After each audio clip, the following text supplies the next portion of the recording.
मन करे मुँह देखी ना भतार के, रोज सुततानी छुछे मन मार के। मन करे मुँह देखी ना भतार के, रोज सुततानी छुछे मन मार के।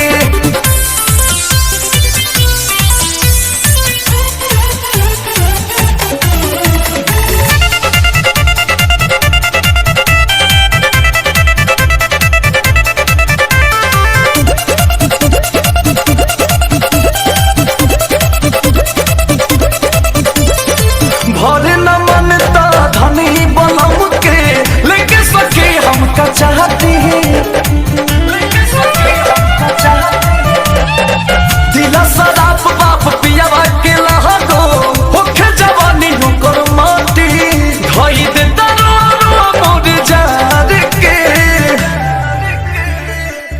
तो मन करे मुँह देखी ना भतार के, रोजे सुततानी छुछे मन मार के।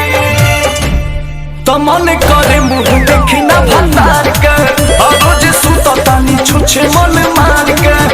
मन करे मुँह देखी ना भतार के, रोज सुततानी छुछे मन मार के।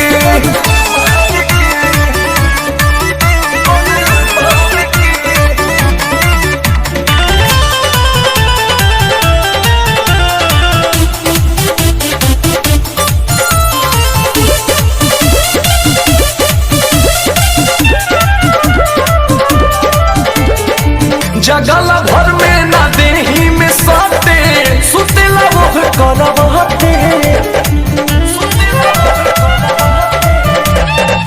गरादा अंकुश के याद आवे कतना, सखी हो पूछो ही माते। जब याद आवे नैहर वाला प्यार के, तो मन करे मुँह देखी ना भतार के। रोजे सुततानी छुछे मन मार के। तो मन करे मुँह देखी ना भतार के, रोज सुततानी छुछे